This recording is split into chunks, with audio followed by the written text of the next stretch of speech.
நேயர்களே, இன்றைக்கு நாம் ஏன் என்ற கேள்வி நிகழ்ச்சியில் துறை சார்ந்த ஆளுமைகளுடைய எண்ண ஓட்டங்களை இன்றைக்கு நாம் தெளிவாக பேச போகிறோம். அதில் இன்றைக்கு தேர்தலுடைய களம் ஆரம்பிக்கிற ஒரு நேரத்தில் அமைச்சர் நேரு துறையில் பல ஆயிரம் கோடி ஊழல்களை பற்றி நாம் பலமுறை இந்த அவையிலே பேசியிருக்கிறோம். வழக்கு பதியாமல் திராவிட முன்னேற்ற கழக அரசுக்கு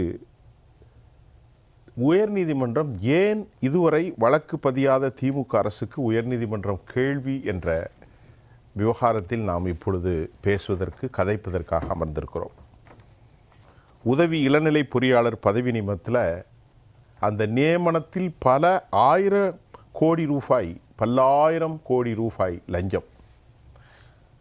இடி தமிழ்நாடு ஜிடிபிக்கு, அதாவது மத்திய அமலாக்கத்துறை எழுதிய கடிதத்திற்கு எந்த பதிலையும் தமிழகத்தினுடைய டிஜிபி நடவடிக்கை எடுக்கவும் இல்லை, பதிலளிக்கவும் இல்லை. நீதிமன்ற உத்தரவிட்ட பின்பும் அரசு அனுமதி பெற வேண்டுமா அப்படிங்கிற ஒரு கேள்வியை கூட சென்னை உயர்நீதிமன்றம் எழுப்பியிருப்பது இந்த நாட்டினுடைய இறையாண்மை கொண்ட ஒரு தேசத்தின் அரசியல் அமைப்பு சட்டத்திட்டங்களே கேள்வி எழுப்புகிற ஒரு நடவடிக்கையாக நாம் பார்க்க முடிகிறது.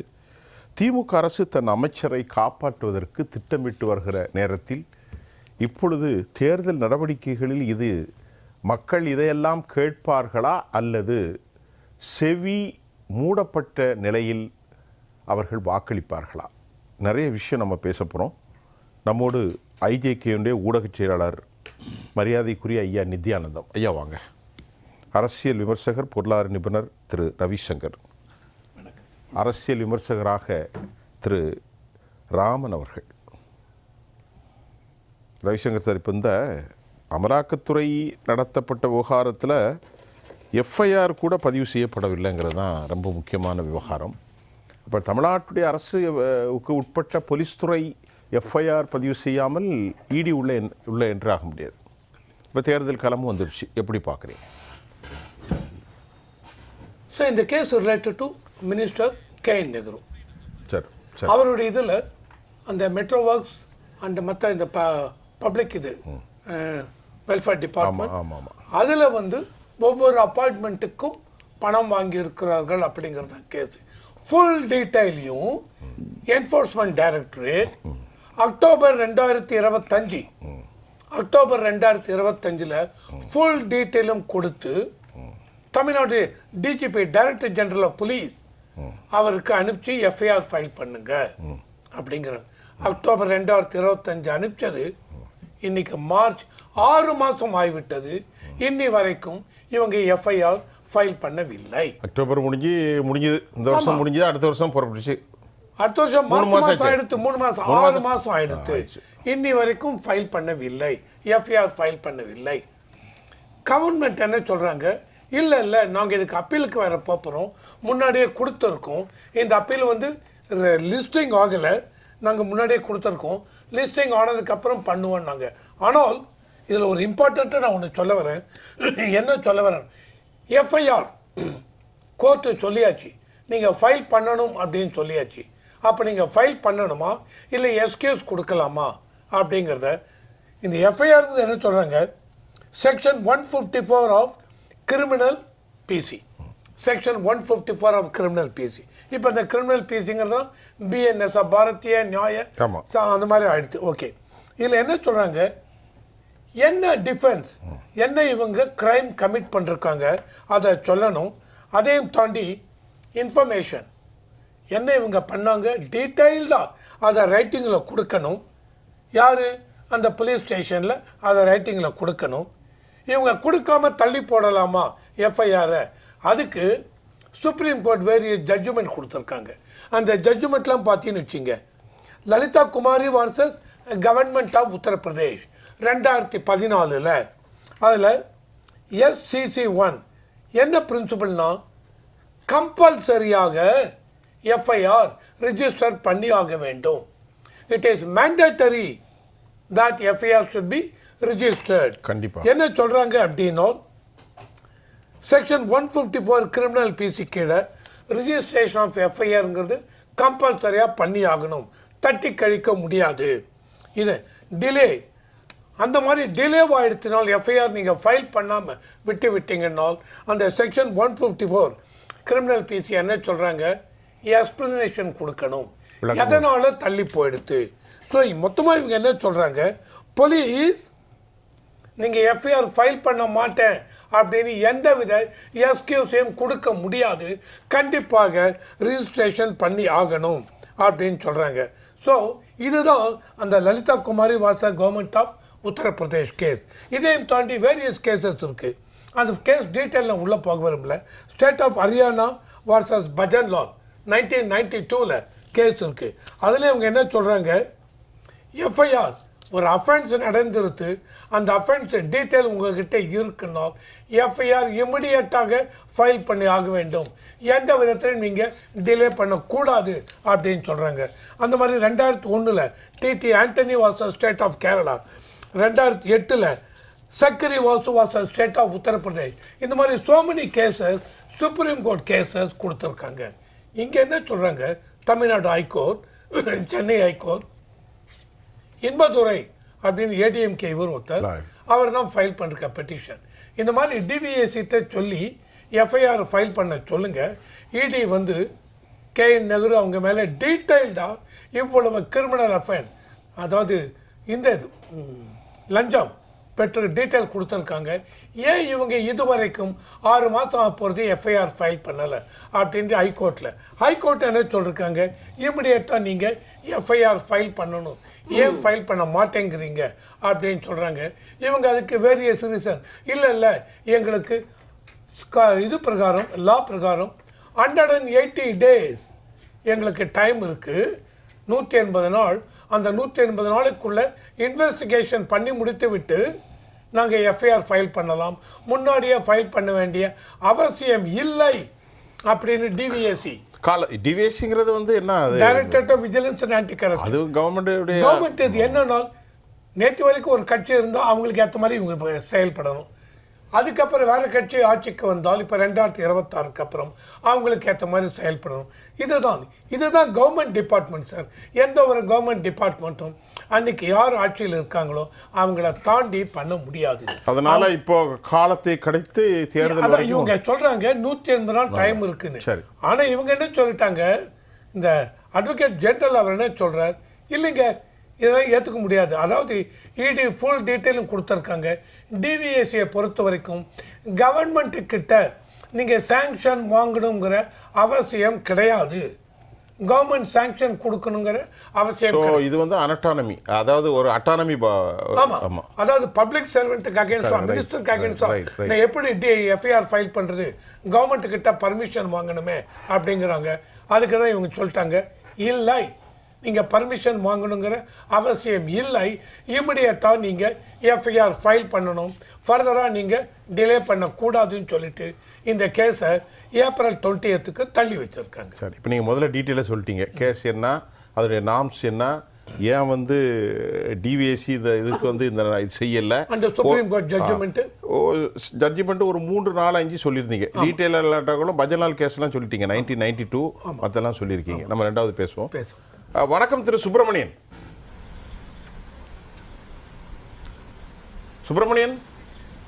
வணக்கம் சூஃபியான். வணக்கம். இப்போ இந்த நேருடைய துறையில் பல ஆயிரக்கணக்கான கோடி ரூபாய் ஊழல்களை குறித்து நாம் பேசியிருக்கிறோம்.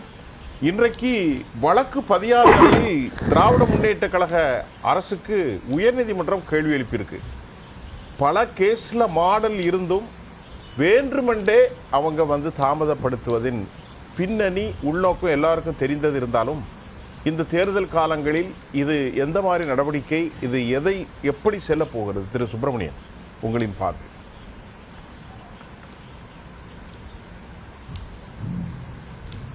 இல்லை, இந்த லெட்டர் வந்து முந்தா நேத்தோ இஷ்யூ பண்ண லெட்டர் இல்லை. இந்த கேஸ் ஹிஸ்டரி பார்த்தீங்கன்னா கிட்டத்தட்ட ஒரு 6 மாதங்களுக்கு முன்னாடியே அந்த கட்டுமானத்துறை நிறுவனங்களில் வந்து ரைட் பண்ணியிருக்கிறாங்க. அதில் வந்து ஆவணங்கள் கைப்பற்றப்பட்டு அதுக்கு வந்து எஃப்ஐஆர் ஃபைல் பண்ணுக்கன்னு சொல்லியிருக்கிறாங்க. எஃப்ஐஆர் பண்ணலை. ஸோ அதுக்கு வந்து டிசம்பர் மாதம் இடி வந்து ஒரு லெட்டர் எழுதுறாங்க.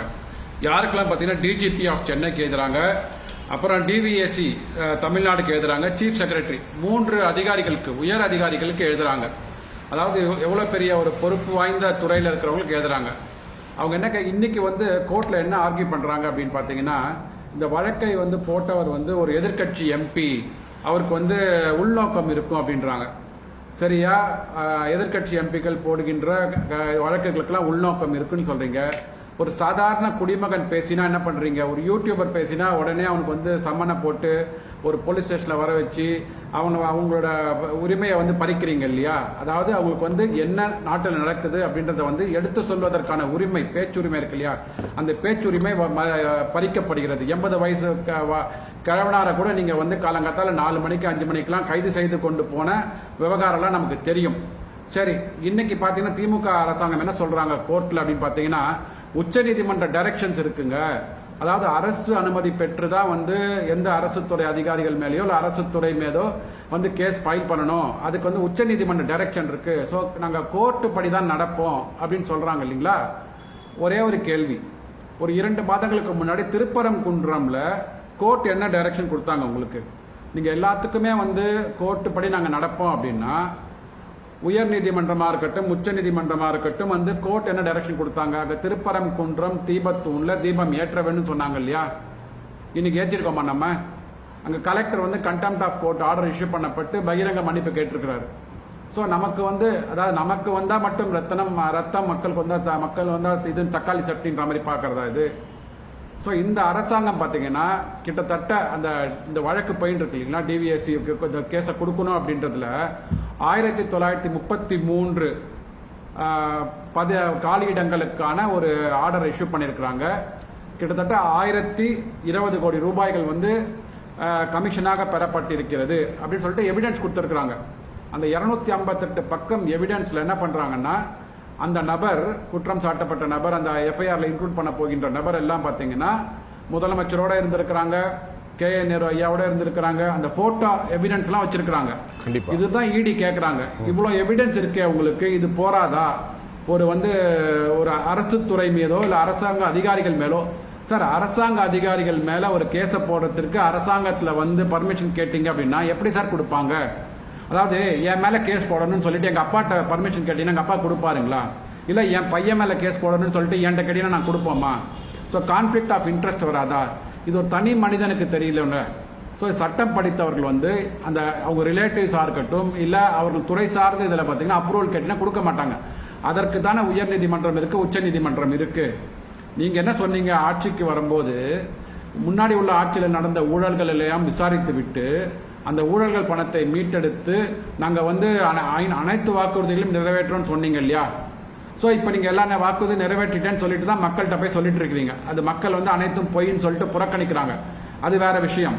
சரி, நீங்க சொன்னபடியே வச்சுப்போம். நீங்க வந்து அனைத்தையும் நிறைவேற்றி விட்டீர்கள் என்றால் அப்ப எவ்வளவு ஊழல் குற்றச்சாட்டுகளை வந்து நிரூபித்து எத்தனை நபர்களை வந்து கூண்டில் ஏற்றி பணத்தை வந்து கஜானாக்கு கொண்டு வந்தீங்க, அதன் மூலமாக 505 வாக்குறுதிகள் நிறைவேற்றினீங்கன்னு சொல்லிட்டு ஒரு வெள்ளை அறிக்கை கொடுக்க முடியுமா? குறிப்பா கேட்கறாங்க. அனைத்து துறைகளிலும் அனைத்து இலாக்காக்களிலும் பாத்தீங்கன்னா வந்து கரப்ஷன் கமிஷன் மாட்டி ஓடிட்டு இருக்குது. இந்த கரப்ஷன் கமிஷன் இல்லாம வந்து எந்த துறை இயங்கவில்லை அப்படின்றாங்க. நீங்க இந்த காலத்தை வந்து ஒவ்வொரு கேஸையும் வந்து வாய்தா வாங்கி கொண்டே வந்துட்டு கிட்டத்தட்ட தேர்தல் காலத்துல வந்து கொண்டு வந்து வச்சுட்டீங்க அப்படின்னு சொன்னா உடனே உங்களுக்கு ஈஸியா இருக்கும். இதனால அதாவது தேர்தல் காலம் வருகிறது, அதனாலதான் வந்து இடி வந்து எங்களை வந்து இது பண்றாங்க, கையை முறுக்கிறார்கள். ஸோ திமுக எம்பிக்களா இருக்கட்டும் திமுக எம்எல்ஏக்கள் வீட்டில் வந்து ரைடு போறாங்க. சார் டிசம்பர் 3ஆம் தேதியே டிஜிபிக்கு லெட்டர் போயிருக்குது இடியிலேருந்து. அதை ஏற்றுக்கொண்டு ஏன் வந்து எஃப்ஐஆர் ஃபைல் பண்ணல? அதானே கேட்கறாங்க. ஸோ அந்த அதிமுக எம்பி என்ன கேட்கிறாருன்னா, சார் ஒரு பொறுப்புல இருக்கிற நாங்க, எதிர்கட்சிகளாக இருக்கிற நாங்க, எங்களுக்கே இந்த அரசாங்கம் இந்த உயர்நீதிமன்றம் கொடுத்த டைரக்ஷனுக்கு நீங்க வந்து இந்த அரசாங்கம் வந்து பயப்படவில்லை, இல்ல வேலையை உடனே செய்யல அப்படின்னா எப்படி ஒரு சாதாரண குடிமகனுக்கு நீங்க வந்து அவங்க கொடுக்கிற குற்றச்சாட்டுகளுக்கு நீங்க எடுத்துக்கொண்டு அதற்கு தீர்வு காண போகிறீர்கள் அப்படின்னு கேட்கறாங்க. அதற்கு பதிலே இல்லை. உடனே நாங்க வந்து உயர் நீதிமன்றம் இருக்கு, உச்ச நீதிமன்றத்தில் டைரக்ஷன் இருக்குன்னு சொல்றாங்க. அது வந்து காலத்தை வந்து தள்ளி போடுவதற்கான ஒரு சால்ஜாப்பை தவிர இங்க நடந்த ஊழல் குற்றச்சாட்டுகளை உண்மையாக ஏற்றுக்கொண்டு, சார் எஃப்ஐஆர் தானே ஃபைல் பண்ண சொல்றாங்க, எஃப்ஐஆர் ஃபைல் பண்ணிக்கோங்க. அதுக்கப்புறமா உங்க தரப்பு வாதங்களை வைங்க, அவங்க தரப்பு வாதங்களை வைக்கட்டும், உயர் நீதிமன்றத்தை தீர்ப்பு வரட்டும். உயர் நீதிமன்ற தீர்ப்பு உங்களுக்கு சாதகமா இல்லையா உச்ச நீதிமன்றத்துக்கு போங்களேன், யார் வேணான்னு சொல்லலையா? இதனால வந்து நேருவோட பதவி காலம் என்ன பறிக்க போகிறதா? இல்லையே, இன்னும் ஒரு 30 நாள் இருக்குது. அதுக்கப்புறம் இந்த ஆட்சியே களைய போகிறது. ஒன்றும் பிரச்சனையே இல்லை. அதுக்கப்புறம் அவர் எம்எல்ஏ சீட்டு வருமானு எனக்கு தெரியாது. திமுக ஆட்சி திருப்பி வருமானு மக்கள் பார்த்தீங்கன்னா அவங்க வந்து 100% நம்பிக்கை திமுக அரசாங்கம் வராது அப்படின்னு இருக்கிறாங்க. அப்படி இருக்கும்போது உங்களுக்கு எதற்கான பயம்? இது மடியில கனம் இருந்தால் தானே வழியில பயம் இருக்கும். ஸோ மடியில கனம் இருக்கிறதுனால, வழியில பயம் இருக்கிறதுனால இவர்களால் இந்த எஃப்ஐஆர், சாதாரண எஃப்ஐஆரை கூட இவர்களால் ஃபேஸ் பண்ண முடியாத நிலைமைக்கு இன்னைக்கு திமுக அரசாங்கம் தள்ளப்பட்டிருக்கிறது. திரு ராமன், இப்போ இந்த வழக்கு குறித்து நீங்கள் கூட நிறைய பேசியிருக்கோம், நம்ம அமர்ந்து நிறைய பேசியிருக்கோம். இப்போது 2 பேருடைய கருத்துக்களை நீங்கள் எப்படி பார்க்குறீங்க? நிலவரம் எப்படி? இந்த நேரு அமைச்சருடைய நிலைப்பாடை பார்த்தீங்களா, இதை பற்றி ஏற்கனவே ஊழல் நடந்து அதுக்குள்ள கட்டமைப்பு வந்து வேல்யூம் 1, ஃபேஸ் 2, ஃபேஸ் 1, ஃபேஸ் 1, ஃபேஸ் 2 மாதிரி அப்படியே போயிட்டு இருந்தது. 2023 வரைக்கும் தான். இப்போ அந்த லாஸ்ட்டாக இடி வந்து 258 பக்கம் கூட உங்களுக்கு சம்மன் அனுப்புனாங்க. அதுக்கப்புறம் தான் நீதிமன்றம் சொல்லி எஃப்ஐஆர் போடுன்னு சொல்கிறாங்க. இப்போ நீதிமன்றங்கள் நான் சொல்லியே நீங்கள் பண்ணாட்டா அப்போ நீங்கள் என்ன ஆட்சி நடத்துறீங்களா இல்லை என்ன நடத்துறீங்க? அந்த ஜுடிஷியரி சிஸ்டம் என்ன? ஆமாம், அப்போ நீங்கள் யாரை நீங்கள் மதிக்கிறீங்க? அப்போ இப்படி தானே உங்கள் ஆட்சி அலங்கோலங்கள் இருக்குது. இப்படி தானே நீங்கள் மக்களையும் நீங்கள் இவ்வளோ மரியாதை இல்லாமல் நீங்கள் நடத்துகிறீங்களே, என்ன நினைக்கிறாங்க? இன்றைக்கி திமுக அரசு ஏன் இதில் அவங்க அக்கறை இல்லாமல் காட்டுறாங்கன்னா, இப்போ நடக்கக்கூடிய சட்டமன்ற தேர்தல், இந்த தேர்தலில் வழக்கு போட்டால் நேரு மீது நடவடிக்கை எடுக்க வேண்டும், நேரு ஆட்கள் மீது நடவடிக்கை எடுக்க வேண்டும், நேரு உறவினர் மீது நடவடிக்கை எடுக்க வேண்டும், நேரு பிஏக்கள் மீது நடவடிக்கை எடுக்க வேண்டும், நேருவினுடைய அரசு செயலர் மீது நடவடிக்கை எடுக்க வேண்டும், நேருடைய துறை ரீதியான இயக்குநர்கள் மீது நடவடிக்கை எடுக்க வேண்டும். அப்படி எடுத்தோமையானால் தேர்தல் கேள்விக்குறியான ஒரு நிலைப்பாடு உருவாகும் என்பதற்காக நேரு அவர்களுக்கு 48 சட்டமன்ற தொகுதியில் நீங்கள் வெற்றி பெற்று இந்த தொகுதியெல்லாம் ஜெயிச்சுட்டு வாருங்கன்னு சொல்லி ஒரு அன்கோ போட்டு அனுப்பியிருக்காங்க. இல்லைன்னா உன் பாடு சிக்கல் ஆகும் போது அது அப்புறம் அது. ஆமாம், இன்னைக்கு நிலைமை என்னென்னா, ஐயா அந்த பேராட்சி நிர்வாகத்தில் பார்த்தீங்கன்னா உள்ளாட்சி அமைப்பு தான் அதாவது ஒரு மனிதனுக்கு முதுகுத்தண்டு எப்படியோ அதே மாதிரி ஒரு மாநிலத்தின் வளர்ச்சி உள்ளாட்சித்துறை தான். ஆமாம், பொதுவாக ஒரு அரசு துறையில் பொதுப்பணித்துறை, நெடுஞ்சாலைத்துறை, பிற்படுத்தப்பட்ட துறை, இந்த துறையெல்லாம் பார்த்தீங்கன்னா ஆண்டுக்கு ஒரு அமௌண்ட் ஒதுக்குவாங்க. அதன் பிறகு பேட்ச் ஒர்க்குன்னு ஒரு சின்ன அமௌண்ட் ஒதுக்குவாங்க. அதோட முடிஞ்சு போச்சு. சின்ன அமௌண்ட்டே பல கோடி வரும். ஆமாம், பேட்ச் ஒர்க்குன்னு. ஆனால் உள்ளாட்சி துறையில் தான் என்ன பண்ணுவாங்கன்னா, டிவியில் சொல்லுவாங்க, கடகராசினியர்களே இன்று உனக்கு செல்வமெல்லாம் பெருகு நாள், வாழ்க்கையில் குதுகோபால நாளுன்னு சொல்லுவோம் பாருங்க. அதே போல் இந்த உள்ளாட்சி துறை தான் ஊராட்சி, பேராட்சி, நகராட்சி, மாநகராட்சி, அதுக்குள்ளே மெட்ரோ வாட்டருக்குள்ளே பாதாள சாக்கடை திட்டம், அதுக்கு உள்ளே டோட்போடு தமிழ்நாடு குடிநீர் வடிகால் வாரியம். ஸோ இது எல்லாமே உள்ளாட்சித்துறையை சார்ந்தது. கிட்டத்தட்ட ஒரு 25 ஐஎஸ் அதிகாரியுடைய நிர்வாகத்தை சேர்ந்த இந்த துறை முழுக்க தூக்கத்தை தவிர்த்து, அதாவது கண்ணை மூடி தூக்கத்தை தவிர்த்து கண் முழித்தால் சாக்காக பணம் கொட்டக்கூடிய இடம்தான் இந்த உள்ளாட்சித்துறை. அந்த நிலைப்பாட்டில் 2021 திமுக ஆட்சியில் பார்த்தீங்களா, யாரை நீங்கள் போட்டீங்க? நீங்கள் சட்டமன்ற தேர்தலில் சென்னை மாநகராட்சி ஆணையர் கார்த்திகேயன் வேலுமணி அமைச்சரோடு சேர்ந்து ஊழல் பண்ணுறாரு, நான் ஆட்சியில் வந்த விடமாட்டேன் என்று சொன்னவர் மு.க. ஸ்டாலின் அவர்கள். ஆனால் திமுக ஆட்சி வந்தவுடன் யாரே அயோக்கிய என்று சொன்னீர்களோ அதே அயோக்கியனை இடுப்பில் பெல்ட்டாக போட்டுக்கொண்டு நீ பாதி நாம் பாதி கண்ணை என்று அன்கோ போட்டு கொண்டார்களா? ஆகவே நகராட்சியினுடைய பேராட்சி, மெட்ரோ வாட்டரு, மாநகராட்சிகளுக்கு அரசு செயலர் யார் என்றால் கார்த்திகேயன் ஆணையர். யார் இந்த கார்த்திகேயன் ஆணையர்? நீங்கள் ஊழல்வாதி என்று சொன்ன கார்த்திகேயன் ஆணையரை இந்த துறையில் போட்டு கொண்டிருக்கின்றீர்கள். அதுக்கு அடுத்தபடி பார்த்தீங்கன்னா மெட்ரோ வாட்டர் எம்டி. ஆனால் நீங்கள் அந்த ஆத்திச்சோடு சொன்னதான் உங்களுக்கு புரியும். மெட்ரோ வாட்டர் எம்டி தனியாக, இப்போதைக்கு மெட்ரோ வாட்டர் எம்டியாக இருக்கிறா டாக்டர் வினய் இருக்கிறாரு. அதுபோல் பேராட்சி இயக்குனர் இப்போ யார் இருக்கிறா? திருச்சி மாவட்ட கலெக்டர் இருக்கிறார் பிரதீப் குமார் இருக்கிறாரு. அதே போல் நகராட்சிக்குள்ள இயக்குனர் யார் இருக்கிறா? மதுசூதன ரெட்டி இருக்கிறாரு. இத்தனை துறைகளை இருக்கின்ற போதே பிரச்சனை அங்கே தான் இருக்கிறாங்க. சப்ஜெக்ட் உங்களுக்கு சொல்ல வரேன். இந்த ஆட்சி வந்தோடனே தமிழகத்தினுடைய நகராட்சி நிர்வாக இயக்குநராக பொன்னையா அவர்களை போட்டார்கள். திறம்பட செயல்பட்டார். அவர் ஊழல் செய்ய முடியாது என்ற நிலைப்பாட்டால் நேருடைய சொந்த தம்பியான நடத்தக்கூடிய ட்ரூ வேல்யூ ஹோம் நிறுவனத்தை சேர்ந்த ஊழல் கும்பல்கள் சேர்ந்து அவரை மாற்றி ஊரக வளர்ச்சித்துறை இயக்குநராக போட்டார்கள். ரைட், கதம் முடிஞ்சது. அடுத்தது யார் வரா தெரியுமா? திண்டுக்கலை சேர்ந்த திருச்சி மாவட்ட கலெக்டராக இருந்த சிவராசு ஐஏஎஸ் அதிகாரிகளை நகராட்சி நிர்வாகத்துறை இயக்குநராக 2 வருஷம் போடுகின்றார்கள். அந்த நேரத்தில் தான் 2024-2005 2558 work inspector overseas JE AE, அதாவது ஏஇ என்றால் பி பட்டதாரிகள், ஜேஇ ஓவர்சீஸ் ஒர்க் இன்ஸ்பெக்டரால் டிப்ளமோ ஹோல்டர். இந்த கட்டமைப்புக்கு அண்ணல் சூட்டி மூலமாக தேர்வு நடைபெறுகின்றது. இந்த தேர்வு நடைபெறுகின்றது இயக்குனர் சிவராசு ஐஏஎஸ் பீரியடில் தான் தேர்வு நடைபெற்றது. 90% அந்த அப்பாயின்மெண்ட் முழுக்க இல்லீகல். எப்படி என்றால் சுஃபியான் அவர்களுக்கு இன்று வயசு 35ங்க, நீங்கள் 60 வயசில் ரிட்டைர்மெண்ட் ஆகிறீங்க. அப்பாயின்மெண்ட்டுக்கு ஆண்டுக்கு 1 லட்ச ரூபா லஞ்சம் வச்சு 35 வயசுக்கு 60 வயசு கணக்கு, 25 வருஷம் நீங்கள் ஒர்க் பண்ண போகிறீங்களா, 25 லட்ச ரூபா செட்டில்மெண்ட்டு. இப்படி தான் ஈடு கேட்குது. ஏன்டா அதில் என்ன பண்ண ஈடு என்ன கேட்குது, 150 பேருக்கு ட்ரூ வேல்யூ ஹோமு 10 ரூபா பாஸ்போர்ட் நீங்கள் வச்சுருக்கீங்க. ஏனென்றால் இந்த 10 ரூபா பாஸ்போர்ட் முதல் முறையாக தமிழகத்தில் அறிமுகம்.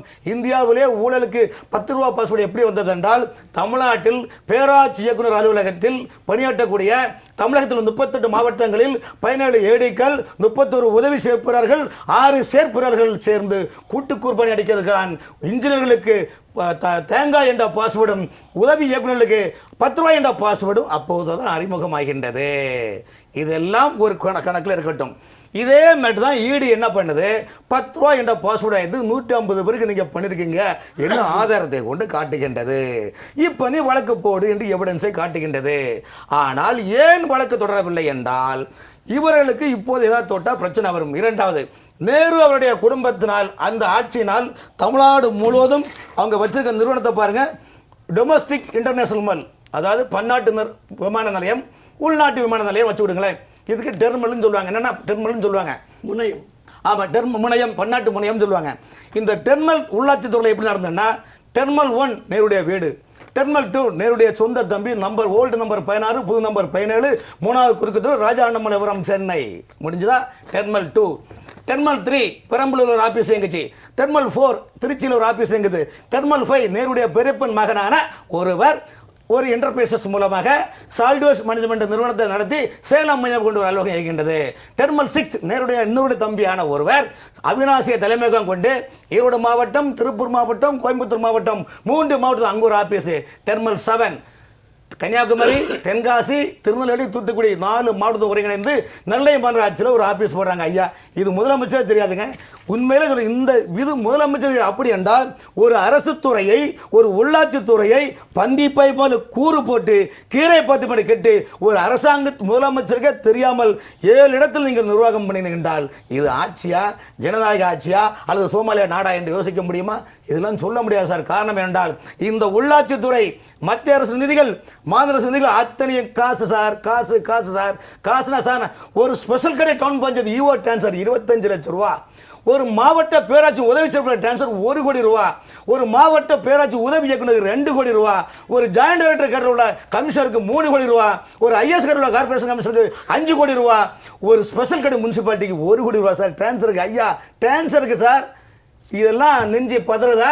இதெல்லாம் எந்த கணக்கு சார்? இதெல்லாம் ஈடிக்கு தெரியுமா, ஐடிக்கு தெரியுமா, டிவிசிக்கு தெரியுமா? தெரியாது சார். இதெல்லாம் நான் 30 வருஷமா இந்த தொழில் ஸ்பெஷலிஸ்ட், கின் speciality, child speciality, phone speciality, neurology speciality, நான் லோக்கல் பாடி ஸ்பெஷலிட்டி தான் இவ்வளவு சாக்கா கொண்டு போகிறாங்க சார் பணத்தை. சத்தியமாக சொல்கிறேன், இந்த ஆட்சியில் உள்ளாட்சி துறையில் 25% தவறு, மீது 75% சுவாகா பண்ணிட்டு போயிட்டாங்க சார். நான் கணக்கு காட்டணுமா? எனக்கு நீதிமன்ற அனுமதி கொடுத்தால் இந்த ஊழல் பணத்தை என்னால் மீட்டெடுக்க முடியும். அதனால தான் அவளுடைய அசைன்மெண்ட் என்னவென்றால், அதிமுகவில் நீங்கள் தேர்தல் நடத்துங்கள், அந்த இடத்தில் வைக்க சசிகலாமாவை சேர்க்காதீர்கள், சேர்த்தால் மெட்டீரியல் அவர் கையில் கொடுத்து நாங்கள் உள்ள போயிடுவோம், எதிர்க்கட்சி சொல்றாங்க வரமாட்டோம், ஐயா சாமியே சனமையாப்பான்னு சொல்லி. இன்னைக்கு நிலைமை என்னன்னா அவங்களுக்கு தெரியும் தேர்தல் என்ன நடக்குதுன்னு வந்து. ஏன்னா இதுக்கு மேலே சொன்னோம்னா நிறைய பூனைக்குட்டிகள் வெளியே வரும். இந்த IDITக்கு அவர்கள் பதில் சொல்ல முடியாமல் தவித்துக் கொண்டிருக்கின்றார்கள் என்பது என்னுடைய நிலைப்பாடு. மண்டை குழம்பி பூச்சை, ஒன்றுமே ஓடலை, ஒன்றும் ஓடலை. சொல்கிறத பார்த்து அப்படியே உட்காந்துட்டு தான் நீங்கள் தான் சொல்லுங்கள். இவ்வளோ கூத்து நடந்திருக்கு. ஈடிக்கும் தெரியாதுங்கிறாரு, முதலமைச்சருக்கும் தெரியாதுங்கிறாரு, யாருக்கும் தெரியாதுங்க. சொல்லுங்கள், இப்போ இதை பொய் இல்லையே, ஒரு ஆதாரத்தோட உள்ள கருத்து. ஜெயா பிளஸ் தொலைக்காட்சி ஏன் என்ற கேள்வி நேயர்களுக்கு என்னுடைய பணிவான வணக்கத்தினை தெரிவித்துக் கொள்கின்றேன். ஐஜேகே இந்திய ஜனநாயக கட்சியின் சார்பாக என்னுடைய பணிவான வணக்கங்கள். தேர்தல் நெருங்கிவிட்டது. அள்ளி தெளித்திருக்கிறார் ராமன். ஆமாம், எந்த இடத்துல எதை பிடிக்கிறது எதை விடுறதுன்னு தெரியல. அவ்வளோ சரவெடி மொத்தம். உள்ளாட்சினா என்ன, அக்கு வேற ஆணி வேறையா முதலமைச்சருக்கே தெரியாது. எங்கிட்ட வாங்கிட்டார். நான் எடுத்து கொடுக்குறேன், பிடிச்சி கொடுக்குறேன், பைசாலாம் நான் திருப்பி பிடுங்கி கொடுக்குறேங்கிறார். டெர்மினல் 1, டெர்மினல் 2, ஆமாம், 3, எல்லா 4, முனையம், 5, அத்தனை 6. முனையம், 7 முனையம் போட்டார். சித்தப்பா, பெரியப்பா பிள்ளை, எல்லாம் மொத்த சமந்த புள்ள. ஆமாம். அதனால் இந்த ஊழல் என்பது சாதாரண மனிதனுக்கு கூட புரிய வைக்கக்கூடிய அளவிலே என் மண் என் மக்கள் என்ற யாத்திரையில் அண்ணாமலை அவர்கள் மிக தெளிவாக அன்றைக்கு எடுத்து சொல்லியிருந்தார்கள். பல பேர் தனித்தனியாக இந்த அண்ணா திராவிட முன்னேற்றக் கழக எம்பி உள்பட தனித்தனியாக வழக்கு தொடுத்தார்கள். அப்படி வழக்கு தொடுக்கின்ற பொழுது நகராட்சி நிர்வாகம் மற்றும் குடிநீர் வழங்கும் துறையில் கடந்த 2024 இன்றைக்கி 26 24 25 ஆண்டுகளில் 24 25 இந்த ஆண்டுகளில் அவங்க உதவி இளநிலை பொறியாளர் உள்ளிட்ட 2538 பணியிடங்கள், ஸோ மோரார்லெஸ் 2600 பிளேஸ்மெண்ட்ஸ், பல ஆயிரம் கோடி ரூபாய் லஞ்சம் பெற்றிருப்பதாக சொல்கிறது நீதிமன்றத்தில் சொல்லியிருக்கிறார்கள். உடனே நீதிமன்றம் என்ன சொல்கிறது, தரவுகளின் அடிப்படையில் இது உண்மை என்று அதற்கான காரணங்கள் இருக்கிறது என்று சொல்லி அவர் மீது வழக்கு தொடுக்க வேண்டும் என்று சொல்லுகிறது தமிழக டிஜிபியிடம். ஆமாம். ஆனால் இவர்கள் வழக்கு தொடுக்கவில்லை. ஏன் வழக்கு தொடுக்க சொல்கிறார் என்று சொன்னால், எஃப்ஐஆர் போட்ட பின்னாலே தான் நம்முடைய அமலாக்கத்துறை அந்த ஒரு விசாரணை மேற்கொள்ள முடியும். எஃப்ஐஆர் இல்லைன்னா அவங்க உள்ளே வர முடியாது. அதுதான் ப்ரொசீஜர். ஆமாம், அது ஒன்று தான் ப்ரொசீஜர். ஆனால் இது அக்டோபர் 27 தமிழக டிஜிபி கொடுத்துருக்கு. அக்டோபர் முடிஞ்ச 6 மாதம். 6 மாதமா கூடவே ஆகுதுங்க. ஆமாம், 3 மாதம். அக்டோபர் 27 தமிழக டிஜிபிக்கு அமலாக்கத்துறை கடிதம் அனுப்பியிருக்கிறது. கரெக்டாக இன்னைக்கு நாளைக்கு 27. 6 மாதம். இப்போ சொல்லுது 180 நாள் எங்களுக்கு வேண்டும் அப்படி சொல்கிறாங்க. அரசு வழக்கறிஞர் இளங்கோப்பு நடுவில் புகுந்து அவர் ஒரு குறுக்கால விடுறாரு, அரசாங்க அனுமதி கொடுக்கணும்னு.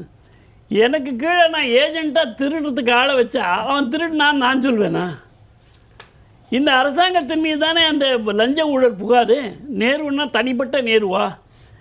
திராவிட முன்னேற்ற கழக அரசு தானே. நடவடிக்கை எடுக்காத முதலமைச்சர் இருக்கின்ற பொழுது இந்த அரசு முழுவதுமே பொறுப்பெடுக்க வேண்டும் அல்லவா? ஏன் இவங்க எஃப்ஐஆர் போடுறதுக்கு அஞ்சுறாங்க? நீங்கள் ஏற்கனவே சொன்ன மாதிரி மடியிலே கனமில்லை என்று சொன்னால் வழியிலே பயம் கிடையாது. ஏன் உங்களால் எஃப்ஐஆர் போட முடியவில்லை? இது நீதிமன்றம் சொல்லியும் கூட இதை போடாமல் இருக்கிறார்கள் என்று சொல்லி மேலும் வழக்கு தொடுக்கிறார்கள். நீதிமன்ற அவமதிப்பு வழக்கு, டிஃபமேஷன் கேஸ் போடுறாங்க, நீதிமன்ற அவமதிப்பு வழக்கு போடுறாங்க. அந்த அவமதிப்பு வழக்கில் கூட அரசு வழக்கறிஞராக இருக்கக்கூடியவர்கள் நாங்கள் அரசாங்கத்திடம் கேட்க வேண்டும். மிக தெளிவாக உயர்நீதிமன்றம் சொல்லிவிட்டது. சரியான தரவுகளின் அடிப்படையிலே நமக்கு இதில் நியாயம் இருப்பதாக கருதுகிறோம்.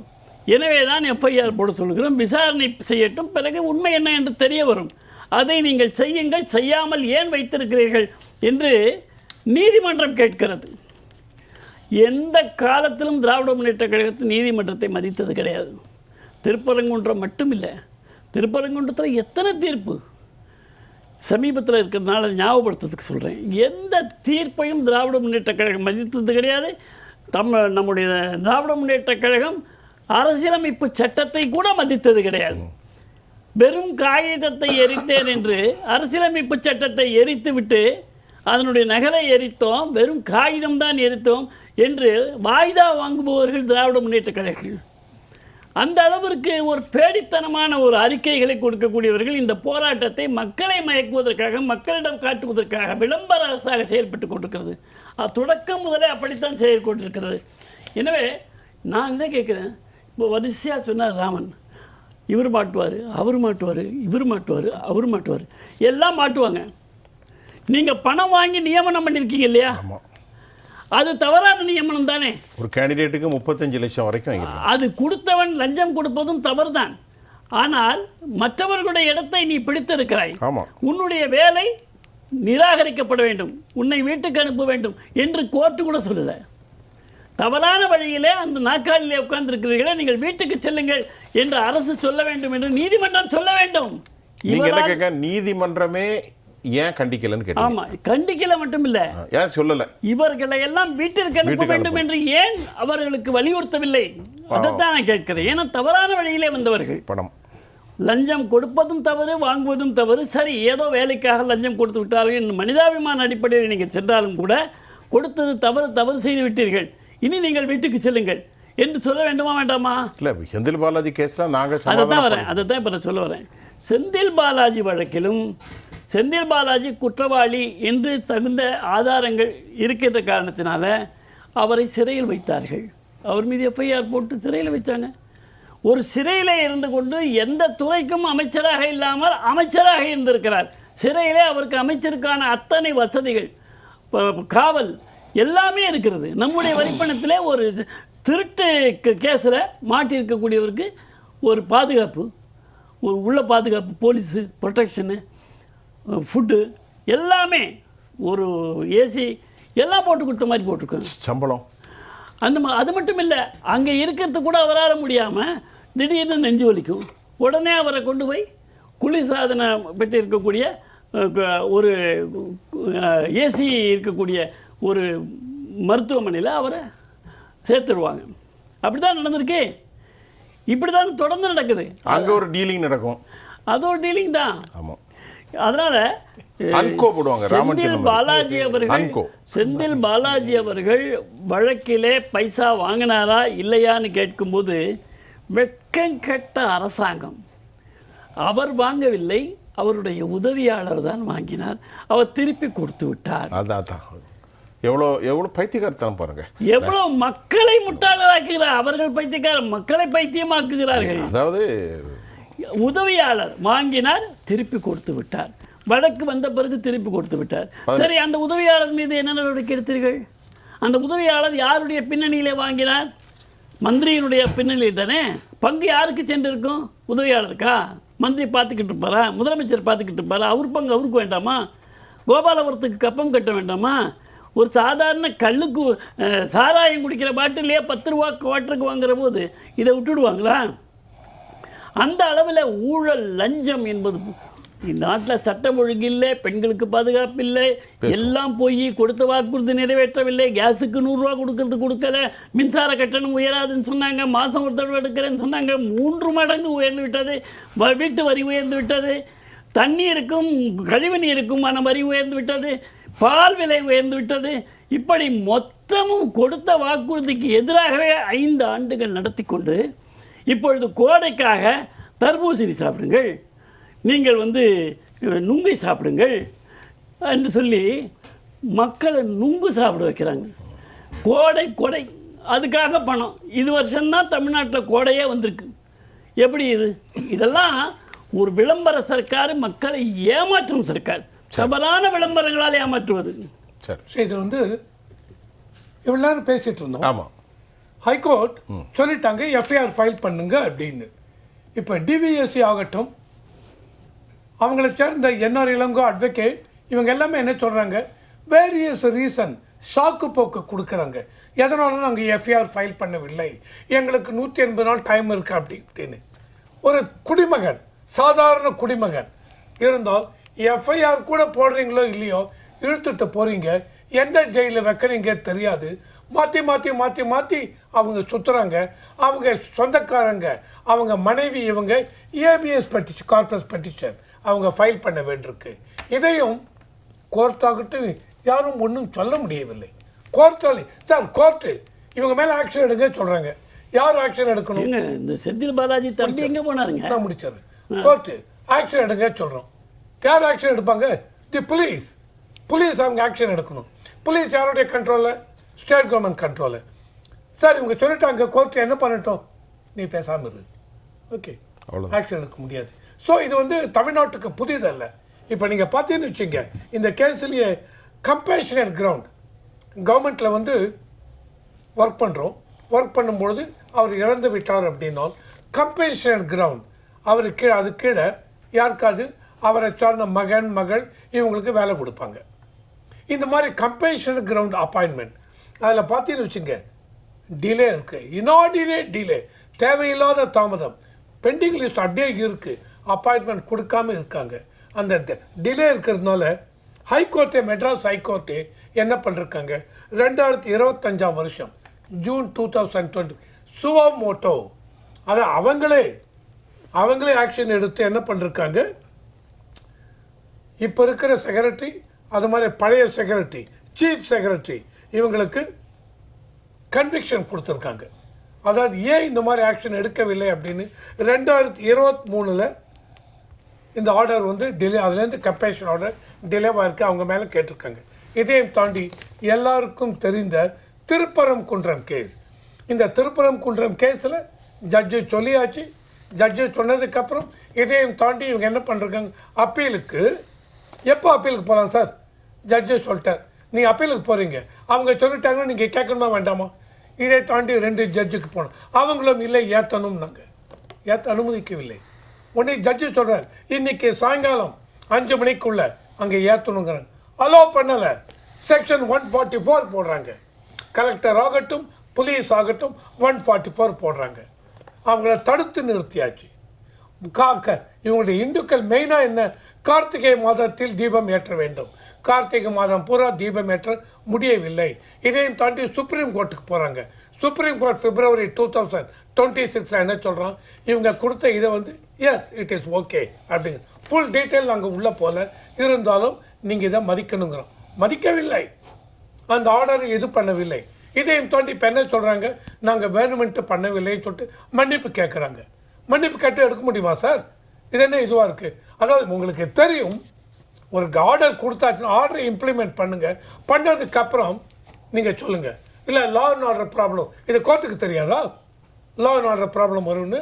ஆனால் நீங்கள் என்ன பண்ணுறீங்க, கோர்ட்டை மதிக்கவில்லை, இதுதான் முக்கியம். இதையும் தாண்டி நீங்கள் பார்த்தீங்கன்னு வச்சுங்க, ஒரே இது முடிச்சிடுறேன், பப்ளிக் ஒர்க்ஸ் அதில் சீனியாரிட்டி, அந்த பப்ளிக் ஒர்க் சீனியாரிட்டியில் சரியாக சீனியாரிட்டி அமையவில்லை லிஸ்ட்டு. இந்த சீனியாரிட்டி லிஸ்ட்டை பேஸ் பண்ணி தான் ப்ரமோஷன் கொடுக்கறது, அந்த சீனியாரிட்டி லிஸ்ட்டு ஒழுங்காக அமையவில்லை அப்படின்னு ஒரு கேஸ்.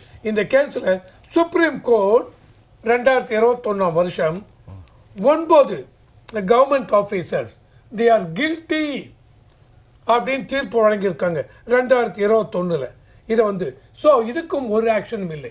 ஆக மொத்தம் என்ன சொல்ல வர, தமிழ்நாடு அரசாங்கத்தை பொறுத்தவரை இந்த கோர்ட்டு கேஸ் ஜட்ஜ்மெண்ட் இதை மதிப்பதில்லை அப்படிங்கிறது இந்த மாதிரி ஸ்டாட்டிஸ்டிக்ஸில் இருக்கு. சரி, நிறைய விஷயம் சொல்லியிருக்கீங்க. இது ஒரு கேஸ் அல்ல, இதற்கு முன்னாலும் பல கேஸ்களை மாடல். திரு சுப்பிரமணியன் உங்களுடைய நிறைய கருத்து வைங்க. அதாவது அந்த கே நேரு ஐயா அவர்கள் அதை பற்றி நம்ம என்ன பேசியிருக்கோம்னா, அந்த வேலைக்கு பணம் வாங்கியதை பற்றி பேசணும். அதை தாண்டி அவர் வகிக்கின்ற துறைகள் இருக்கு பார்த்தீங்க இல்லையா, அந்த கட்டமைப்பு துறை இருக்கு பார்த்தீங்க இல்லையா, அதில் வந்து கான்ட்ராக்ட் கொடுப்பதற்காக ஒவ்வொரு கம்பெனிட்டேருந்து ஒரு 7.5% 10% வரைக்கும் கமிஷன் வாங்கியிருக்கிறாங்கன்னு சொல்லிட்டு இந்த இடி ஒரு தரப்பு ஆவணங்களை கொடுத்துருக்குறாங்க, அதில் பட்டியலிட்டு கொடுத்துருக்குறாங்க. எனக்கு ஒரே ஒரு கேள்விங்க, சரி அரசு அதிகாரிகள் அமைச்சர் மேலே கேஸ் போடுறதுக்கு மட்டும்தான் கவர்னர்கிட்ட அப்ரூவல் வாங்கணும், இல்லை மினிஸ்ட்ரிட்ட அப்ரூவல் வாங்கணும், அது தனியாக விட்டுடுங்க. யாரோ ஒருத்தர் பணம் கொடுத்துருக்காரு இல்லையா, லஞ்சத்தை பொறுத்த வரைக்கும் லஞ்சம் வாங்குவதும் குற்றம், கொடுப்பதும் குற்றம், சரிங்களா. இப்போ வாங்குறவங்களை வந்து நம்மளால பண்ண முடியல, ஒன்றும் பண்ண முடியல, பிகாஸ் அவங்க வந்து அரசு துறை அதிகாரிகளாக இருக்கிறாங்க, அரசு துறையில் இருக்கிறாங்க, அமைச்சர்களாக, அவர்கள் ஒன்றும் பண்ண முடியல. கொடுத்தவர்கள் மேலே வந்து ஏன் வந்து வழக்கு தொடரவில்லை? கொடுத்தவருக்கு மேலே வழக்கு தொடரலாம் இல்லையா, அதுவும் ஒரு குற்றம் தானே. அதுக்கு நீங்கள் யார்ட்டையும் போயிட்டு நீங்கள் வந்து அப்ரூவல் வாங்கணும்னு அவசியம் இல்லைல்ல, உச்சநீதிமன்றம் போகணும், உயர்நீதிமன்றம் போகணும்லாம் இது கிடையாது இல்லையா. இவர்களை வந்து வைத்து இவர்கள் குற்றம் நிரூபிக்கப்பட்டால் ஆட்டோமேட்டிக்காக இவங்களோட குற்றம் நிரூபிக்கப்பட்டதாக ஆகும் இல்லைங்களா. ஏன் உங்களுக்கு மனம் இல்லை? அதாவது இந்த கேஸை வந்து குழி போட்டு புதைச்சி மூடணுன்ற ஒரு முடிவில் தான் வந்து இந்த திராவிட முன்னேற்ற கழக அரசாங்கம் இருக்கிறது. இந்த உள்ளாட்சி அதிகாரங்கள், உள்ளாட்சி துறைகள் இருக்கு பார்த்தீங்க இல்லையா, இவர்கள் சொல்றாங்க இல்லையா, உள்ளாட்சி துறை அதிகாரங்கள்ல பணமே இல்லை. ஏன்னா கிட்டத்தட்ட என்னன்னா இந்த ஜிஎஸ்டி காம்பன்சேஷன் செஸ்ன்னு ஒன்று இருக்கு, மத்திய அரசாங்கம் கொடுக்கின்ற தொகைகளில் ஒரு 10% நீங்கள் திருப்பி உள்ளாட்சி அதிகாரிகளுக்கு பணம் கொடுக்கல, ஒரு பைசா கொடுக்கல.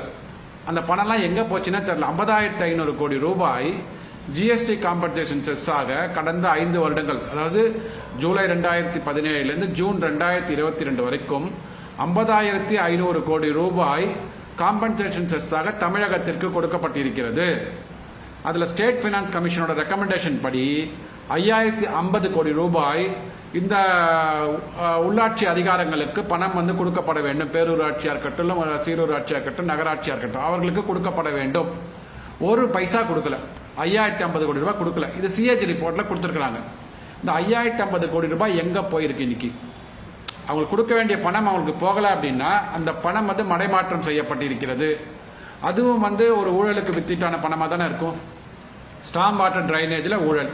ஸ்டாம் வாட்டர் டிரைனேஜ் சென்னையில் 4,000 கோடி ரூபாய் நம்ம செலவு பண்ணோம்னு சொல்லிட்டு 2 வருஷத்துக்கு முன்னாடி பேசினோம். ஒருத்தர் 99% முடிஞ்செடுத்துனாங்க, ஒருத்தர் 80ன்னாங்க, 70ன்னாங்க. அதாவது எனக்கு நான் தெரிஞ்ச வரைக்கும் சதவிகிதம் நாள் போக போக உயர்ந்து கொண்டே போகும். இம்ப்ளிமெண்டேஷன் நான் 60 தான் பண்ணியிருக்கிறேன், 70 தான் பண்ணியிருக்கேன், 90 பண்ணிட்டேன், 100 பண்ணிட்டேன்னு சொல்லுவாங்க ஒவ்வொரு ப்ராஜெக்ட்லையும். இந்த ப்ராஜெக்டில் பார்த்தீங்கன்னா நாங்கள் முழுவதுமாக முடித்து விட்டோம். மழை வந்தாலும் எவ்வளோ மழை பெஞ்சாலும் தண்ணி தங்காதுன்னாங்க. முதல்ல மழை வரதுக்கு முன்னாடி மழை வந்தாலும் 90%ன்னாங்க, அப்புறம் 70ன்னாங்க, அப்புறம் 60ன்னாங்க. எங்கே போச்சு அந்த பணம்லாம்? வெள்ளத்தில் அடிச்சுட்டு போன மாதிரி அந்த பணமும் எங்க போய் சேர்ந்ததுன்னு தெரியல. இதற்கெல்லாம் கேள்வி கேட்டால் நீங்க கவர்னர்ட்ட அப்ரூவல் வாங்கிட்டு வரணும், அரசவையில் அப்ரூவல் வாங்கிட்டு வரணும், உச்சநீதிமன்றத்தை வாங்கினா இது எங்க தான் போய் முடியாது? கண்டிப்பா கண்டிப்பா. திருப்பூர் ராமன்ட்ட நான் இது வரைக்கும் கேள்வி கேட்கல. இப்போ தேர்தல் இறுதி கேள்வியில் கேட்பேன். இப்போ நீங்கள் அந்த எல்லா ஊழல்களையும் சொல்லிட்டீங்க. இதுக்கு மேலே சொல்வதற்கு இதுக்கு மக்களுக்கு புரியும் இந்த அரசாங்கத்தினுடைய பார்வை என்ன, இந்த அரசாங்கத்துடைய செயல்பாடு என்ன. இப்போ இந்த தேர்தல் காலங்கள் இதெல்லாம் வரக்கூடிய ஒரு சூழ்நிலையில் மக்கள் என்ன நினைப்பார்கள், என்ன விஷயம், நீங்கள் என்ன சொல்லுவார்கள்? மக்களை பொறுத்தவரையிலும் இந்த ஆட்சிக்கு எதிரான ஒரு மனநிலையில் இருக்கிறாங்க. ஓவராலாக 60% மக்கள் இந்த ஆட்சியை அப்புறப்படுத்த வேண்டிய மனநிலையில் இருக்கிறாங்க. 2016 ஜெயலலிதா அம்மா காலமான பிறகு அதுக்கு பிறகு நடந்த அதிமுக ஆட்சியில் தினசரி 100க்கு மேற்பட்ட போராட்டம் பண்ணி அந்த ஆட்சி எதிரான மனநிலையை உருவாக்கியது திமுக. கரெக்டானா? திமுக அதை வச்சு தான் ஆட்சிக்கு வந்தாங்க. ஆட்சிக்கு வந்தோடனே என்ன பண்ணால் அவங்க சில அன்கோயெல்லாம் போட்டு எடுத்து ரைட்டு நம்ம அப்படியே டீலிங் பண்ணிட்டு அப்படியே போயிடுவோம்னு சொல்லிட்டு நிலைப்படுத்தாங்க. இன்றைக்கி தேர்தலை சந்திக்கிறாங்க. இன்றைக்கி தேர்தலை சந்திக்கின்ற போது எதிர்க்கட்சி என்ற ஒரு நிலைப்பாடை பார்த்திங்களா, இந்த செகண்ட் வரைக்கும் மக்களுக்கான தேவைகளையும் ஆளுங்கட்சி செய்யக்கூடிய தவறுகளையும் சுட்டி காட்டுவது யாருன்னா வி.கே. சசிகலா அம்மையார் தான். ஆனால் திமுக ஆட்சியை பொறுத்தவரை இதை ஏன் அப்படியே இந்த கஷாயம் குடிச்சிட்டு அப்படியே மடக்குன்னு தண்ணியை குடிச்சிட்டு போயிடுவாங்களா, அது மாதிரி கடந்து ஏன் போகிறாங்கன்னா அவங்களுடைய பேச்சு ஒரு வலுவான பேச்சு, மக்களுக்கு தேவையான பேச்சு, ஆளுங்கட்சியினுடைய தூக்கத்தை தட்டி எழுப்பக்கூடிய பேச்சு. ஆனால் இத்தகைய சூழ்நிலையில் இங்கே யார் மக்களுடைய நிலைப்பாடாக இருக்கின்றாங்க, யார் எதிர்க்கட்சிகள்லாம் எத்தனை பேர் இருக்கிறான்னு உங்களுக்கு தெரியும். ஆனால் அவங்க இதெல்லாம் கேட்கறது கிடையாது. ஸோ கேட்கறது இல்லாதனால தான் இவ்வளோ தவறுகள் இன்றைக்கி நடக்கிற. இவ்வளோ தவறுகள் காரணம் எதிர்க்கட்சிகள் சரியான வழியில் கேட்பது இல்லை என்ற ஒரு நிலைப்பாடு. இன்றைக்கி அண்ணன் பொருளாதார நிபுணர் நம்முடைய சுப்பிரமணியன் சொன்னார், இடி ஐடி 7.5 கொடுத்துருக்காங்க, 7.5% நீங்கள் வாங்குறீங்கன்னு. 7.5லேருந்து 10 வாங்கினாங்கன்னு சொன்னாங்க. அதுக்கு பிறகு எலெக்ஷன் நெருங்க என்ன பண்ண ஒரு 6 மாதத்துக்கு முன்னால் என்ன பண்ணாங்கன்னா எங்கெங்கே நிதிகள் எப்படிலாம் இருக்குதோ அதெல்லாம் அப்படியே அந்த விங்கிள் பண்ணுவாங்க சொல்ல, விங்கிள் பண்ணி பேராட்சி, நகராட்சி, மாநகராட்சிகளில் மொத்த ஒரு அமௌண்ட்டை கொடுத்து இந்த மாநகராட்சி அந்த அப்படியே 300 கோடி படி, இந்த நகராட்சியா 50 கோடி படி, உடனே பில்லை போட்டு உடனே கொடு என்று சொல்லி பார்ட்டி ஃபண்டுன்னு ஒரு 15% நாங்கள் கொடுக்கணும். இது இந்த எழுதாத சட்டங்கள் தங்களுக்கு புரியாத ஒன்றும் இல்லை. 15% நாங்கள் கொடுத்தோம்னா மீதி 85% இருக்குது. இந்த 85% 35% கழிச்சுட்டு 50% வேலை செஞ்ச மாதிரி டக்குன்னு பில்லை போட்டு கையில் கொடுத்துடணும். அவ்வளோதான். வெளில பாதி அடிச்சாதான் அடிக்காம. அண்ணன் சொன்னார்ல எங்கெங்க இந்த பணம் எல்லாம் எங்கே காக்கா வட தூக்கிட்டு போன கதை மாதிரி தான் அந்த கதை. அதில் ஒரே ஒரு சிம்பிள் சொல்கிறேன். திருவேற்காடு நகராட்சி, மறைமலை நகராட்சி, உதகமண்டல நகராட்சி, கொடைக்கானல் நகராட்சி, இந்த 4 நகராட்சிகளும் ஸ்பெஷல் கிரேடு. அந்த ஸ்பெஷல் கிரேடு நகராட்சி கமிஷனர் இருந்தால் அடுத்து உங்களுக்கு ஜாயின்ட் டைரக்டர் கேடு. இந்த ஸ்பெஷல் கிரேடு நகராட்சியில் ஒரு கமிஷனர் டிரான்ஸ்ஃபருக்கு 1 கோடி ரூபா இந்த ஆட்சியில் வாங்குறாங்க. ஆனால் 1 கோடி ரூபா நீங்கள் ஒரு டிரான்ஸ்ஃபர் கொடுத்துட்டீங்களா 12 மாதத்துக்கு 12 கோடி ரூபா உங்கள் பாக்கெட்டில் வந்துடும். எப்படி? கொடுப்பது 1 கோடி, அடிப்பது 12 கோடி. இது யாருக்கு பணம் தெரியுமா? எல்லாம் அப்பாவி மக்களுக்கா வீட்டு வரி கட்ட போகிறது, பில்டிங் அப்போடு கட்ட போகிறது, அந்த டேக்ஸ் இந்த டேக்ஸ் போட்டு ஃபுல்லாக பேக்கெட். அது யாருக்கு வந்து வருது? மக்கள் மக்கள்கிட்ட தான் சார். மக்கள்கிட்ட சார் நீங்கள் ஒரு வீடு லஞ்சத்தை பெறுவது யார்? என்ன சார்? லஞ்சத்தை பெறுவது யார்? லஞ்சத்தை பெறுவது ஒரு நகராட்சி யார் பாஸ். அப்போ அந்த பாஸ் மேலே கொடுத்து இங்கே வராங்க. அப்போ அமௌண்டை கொடுத்து வரக்கூடியவர்கள் கைத்தலம் நிறைகனி அப்பா மடவல் போரி கப்பிய கரிமுகன் அடிவேணி என்று பாட்டா பாட வருவாங்க. சொல்லுங்க, ஐட்டத்தை போடுவான். போடியா நீ யாராக இருந்தால் நான் இது அம்பிள் கலெக்டர் பாரு, ஆரையை பாரு, ஏஆர்ஓ பாரு, ரெவன்யூ டேக்ஸ். அப்புறம் இந்த குப்பை எடுக்கிறது, ஹோட்டலில் குப்பை எடுக்கிறது எல்லாம் எஸ்ஓ பாரு, எஸ்ஐ பாரு, ஹெல்த் ஆஃபீஸர் பாரு, ஓகே. அப்புறம் பில்டிங் அப்புறம் டிபி ஐயா பாரு, டிபி ஓ பாரு. கிச்சனுக்கு 50,000 ஐயா. ஐயா கிச்சனுக்கு 50,000 வாங்குறாங்க ஐயா. கிச்சன்னா ஒரு வீடு கட்டுனா ஒரு கிச்சன் கணக்காது. 10 வீடு கட்டினா கிச்சனுக்கு 50 ரூபா ஆச்சு, இவ்வளோ ஆச்சு பாரு. இது போக விஎல்டி டாக்ஸ். கிச்சன் வைக்காம மண்ணல்லையே சமைப்பான். கிச்சன் கணக்கு சார், பில்டிங் அப்போதுக்கு ரேட்டு என்னையா கணக்கு, புது கணக்கா இருக்கு. என்னையா இது? கிச்சன் கணக்காது வந்து.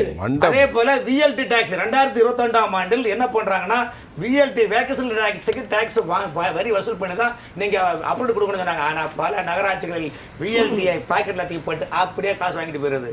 இதெல்லாம் மாஸ்டர் கிட்டக்கு தெரியாதா? ஆனா எல்லாருக்கும் தெரியும். ரவிசங்கர் சார், நித்யானந்த் ஐயா, இது நம்ம ஏதோ கிண்டலாக பேசிக்கிட்டு இருக்க மாதிரி இல்லை. இதுதான் நிலை.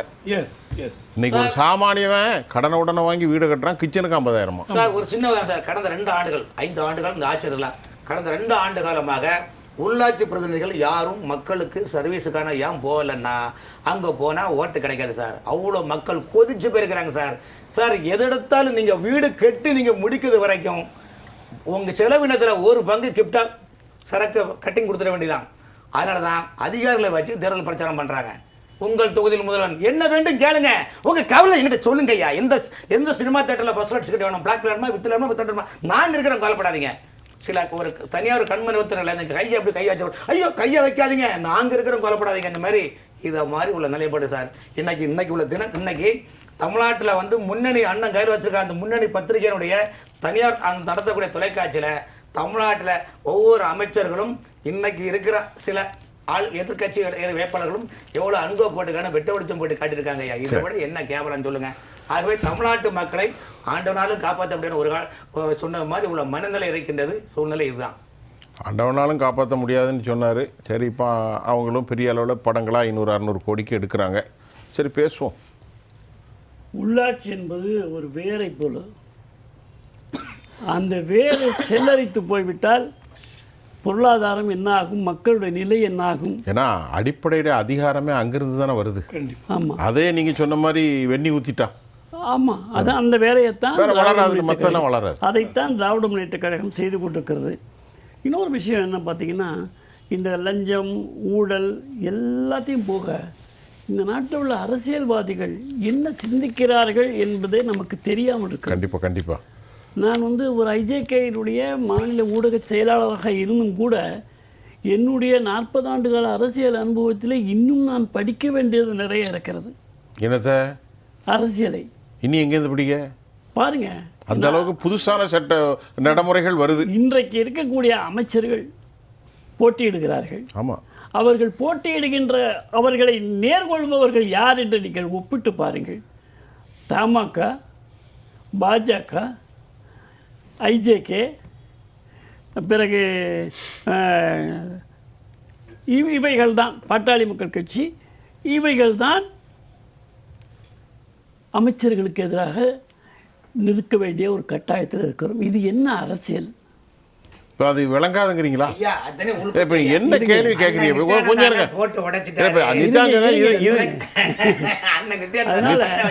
இப்போ இவங்களால ஒன்றும் சாதிக்க முடியாதுங்கிறீங்களா நீங்கள் சொன்ன கட்சிலாம்? அதுக்கு தான் நான் வரேன். நான் அந்த விஷயத்துக்கு சொல்லிடுறேன். 2 நிமிஷம் தான். ஒரு நிமிஷம் போகிறேன்.